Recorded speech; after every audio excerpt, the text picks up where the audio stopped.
Madam. Madam Ivan.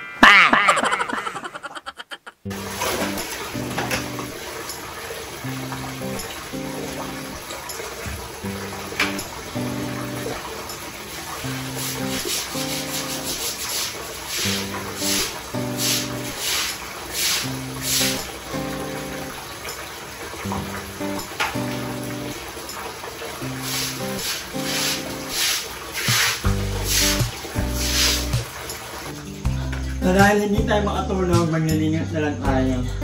Lalo ko yung gilid kasi tinataihan niya ng mga pusa. Yung gilid lang naman, so far. So lalagyan natin ng sabon at ng Vonron.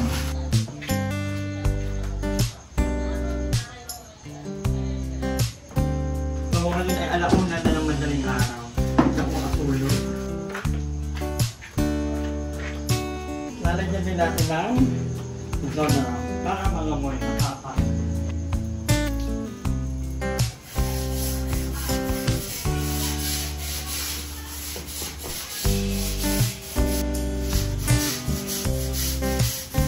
Hindi ko na pala babaglawan para amoy na amoy yung Vonron. Kasi ayaw daw ng mga pusa ng amoy ng Vonron para matapa. Hindi ko alam, ito lang naman ang pusa namin, Markova lang. Yung mga apat maliliit pa naman yun, hindi pa naka-Erna.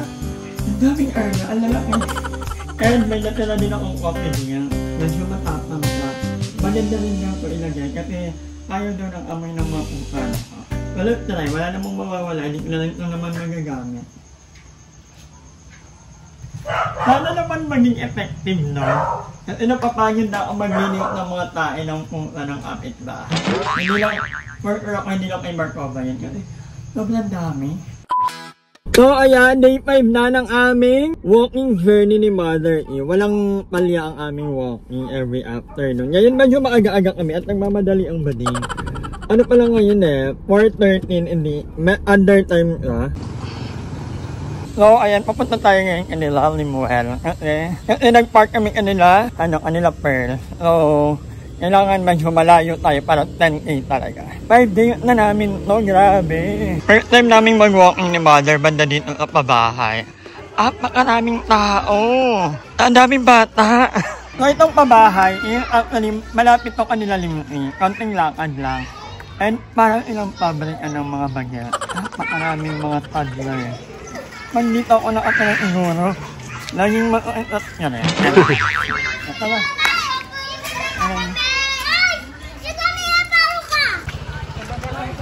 Go, chika! Oo, ayan, pauwi na kami. Nakaka-10,000 steps na kami mahigit actually. At ang ganda ng langit.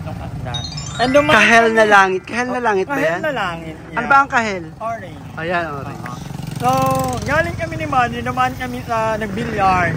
Parang meron din nagbabasketball. Kaya lang mga bageti. At the same time, naghahabol ako ng oras kasi wala pa akong upload. Pero yun nga, natutuwa ako na dito sa Cavite, actually dito particular sa Cabeza, natutuwa ako kasi into sport ang mga bata na may nagbabasketball, may nagbibilyard. So, alam may mo nagbabowling, may nagpapolo. So, parang alam mo yun, nakakatuwa na nagiging active ang mga bata ngayon sa sport. Ito naman nag-ML, nagdodota, or kung ano man yan. Or nagdodroga. Oo, nagdodroga. Oo, wag po tayo magaganon. Mag-walking tayo, mag-billiard, lahat ng mga activities na nakakatulong sa ating well-being, ganun na lang. True. Diba? Ito naman, nag-a-addict ngayon. Hanggang may kahel na langit. Naisip kita. Sino naisip mo pag may kahal na lang? Si Love. Oo, anong kabahay? Ay, anong kabahay si Love?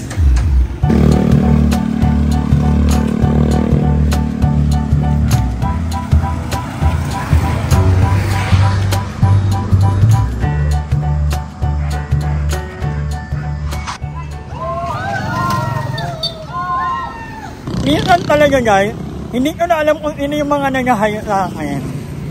Pero kasi, pag may nag-hi, nag-hello tayo. Parang, I think gano'n naman talaga dapat. Yung iba kasi pag niningitian mo, hindi ilang umingiti pa bali. Nakakalungkot. So ayun, kakain na tayo. Hinantay ka lang yung ibang mga guests at makatagal para doon na sila kumain sa likod. Eto na ako, dito na ako. Dito na yung isa. So ayan, pinagluto ako ni Madam Ivan ng adobong baboy Nagpaluto sa Nagpaluto ni Madam. Ano ba? Hindi ba pinagluto? Bakit kasi pag sinabi mong pinagluto, meaning, ako yung nagluto. Para sa Naglutuan akin. kita. Okay. Ay, second round. Nasarapan ko. Kain guys. Papayat yung Cyril discipline is key. Wala na pa lang yan. Well, yung isa personal use, ito for the vlog. Personal use, hindi ko gets ito. And pero siguro pag ako luto, Napansin ko, may kumain nung nakasama ko si Mama Jobe. Ngayon yung kumakain ka na ba? Hindi, tino mo naman kanin ko ngayon, tino mo di ko pa tumahubos. Puro ka kaya dito, Madam. O hindi magpa-vlog, hindi ka mo kakain. Puro ka dito, Empire. Ayan na. Madami mo na kinakain kanina. Wala si Mama Joven kasi may ano ka, may importanteng... May lakad siya. Lakad ka. Happy hormones, refill. Ay, by the way, kumusta na kayo? Kasi parang... Sobrang okay. Ay, si Emma, hindi ko kaya yung energy ni Emma. Bakit? Explain, bakit? Yun, ang ano, hypermagado. Bata pa Basta pag hindi ako nagsasalita, maldita ako gano'n. Nega. Actually, oo. Masaya, okay. Mag-helmet na lang kaya. Ang totoo yun, pag hindi ka chumichika, mga taon ako sa Emma, walang support sa vlog. Ang tahimik, pero pag chumichika ka, napapansin ka pa rin nila. Ang laki kasi. Ano yun? Sure. Oy, ikaw, kumusta ka naman? Okay naman ako. Masarap pala itong vlog na. Ay, na to, comedy bar. Okay naman ako. Ito ha, may 5 days na kami nag-walking ni Mother. Wala pang palya. Di ba from Visayas ka? So, may mga kakamag-anak o mga nakararas na lindol doon? Actually, oo. Madami talaga. Nung gawin yun, na lumindol, hindi ko alam na gano'n yung, Gano'ng kalakas? impact nung ano. Kasi during that night, nangingibabaw sa akin si Emma. Grabe magtagay ng Alfonso. Yung buong bato, alam mo yung itong Alfonso, wala pang 20 minutes namin. Ubus lang? Oo, ganun ka paano that time. Pero ligali. Sobrang dami yung mga kamag-anak, mga friends na nasa Cebu. During that night kasi, hindi pa natin alam kung ano yung, wala pang balita talaga. Ako alam ko lang malakas. Ako personally kasi naka-experience ako ng malakas na lindol talaga. Yung, buti na nga lang, yung bahay kasi namin, paglabas mo, parang open lang ka. Walang mga puno, walang ano. Pero nagdalakan ko lang yun. Sobrang lakas na akala ko, yung buong pagkatao mo niyayanig talaga. So, kinabukasan ko na nalaman yung severity ng lakas ng lindol. And, hindi naman ano kasi yung daming namatay. Ako nagulat ako, lumindol pala.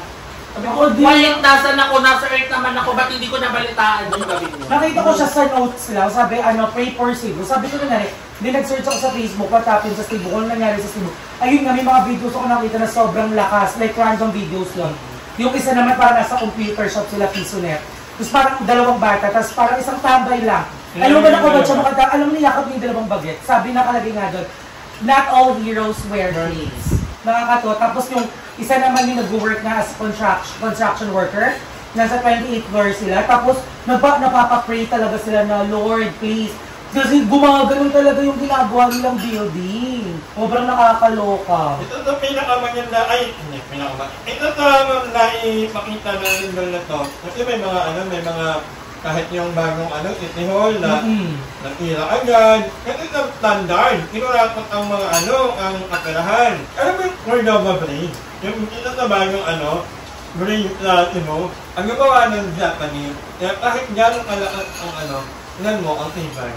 Magaling pa yung mga Japanese. Alam niyo ba, meron daw itong project dito sa Pilipinas ba? Tie up ang Pilipinas Japanese. Alam ko parang Okada or whatever. Basta ito sa parang nagtataka ang mga Japanese kasi ang mga Pinoy mahilig sa tangkahan lang, tangka. Eh ang kasi, ang mga Japanese talaga, personality nila talaga sa engineering, sa paggawa ng kaya matitibay talaga ang mga So magaling sa Japan kasi nung magmalakas ang undo sa kanila, yung mga buildings may spring sa ilalim. Kaya sumusunod lang daw yung mga building. Ganun talaga ang engineering ng mga building. Meron talaga yung na parang spring sa ilalim. Yan yung part of niya talaga. Para pag gaganon, pag gaganon. Sa gilid parang sumasabay lang siya. Ganun talaga niya. Di ba yung margins, parang ang nakurakot pa lang, isabaw pa lang sa platform. Pero ang dami pang sako ng pwede mong lasa. Totoo. Ayaw katulad ng Ay, hindi talaga. Yung din doon. Hindi talaga natin pwedeng mga evacuation center sanang ipagawa. Like yung sa mga yan, doon, evacuation center, yung pwedeng puntahan ng mga nasasalanta. Actually, yung mga pool, na mga Japan, yung mga bago ngayon, mga ba, karamihan yung mga top standard. Sa amin na lang kalite, sa Javier, may mga bagong building na ginawa, pool. Bakla wala pang ano ha, nabakbak na, may mga ano na. Mas marami yung nabubulsa kaysa sa ginagamit na pagpagawa. Dapat Kaloka. inaano nyo kasi, kawawa ang mga bata, if ever na magkaroon ng lindol, na kanyaya niya, na bigla na lang humuho, di ba? Nakaloko kayo. Selfish. Diba? Nasa vlog mo na to, dito pa rin ay, natakot na tayo. Sa lahat ng vlog, kailangan galing nandun yung issue mo. Nakaloko nga eh, nagpalis ng atat ng mga ano ngayon, yung mga involved sa katiwalian. Ang papipalis lang pala sa atat nila, 5 to 10%. Ano yun? Parang hindi mo lang nakakilala yung mga kayamanan nila nun. 5 to 10%, gusto sa trillion, ilan lang 5% ng trillion. Nakakaloka. Kaya anyway, si Aye, kamusta naman si Aye? Masaya kasi malapit na lumipat sa bahay. Yeah, Tatay Hair Sunday, mga ganong, yun ang target natin.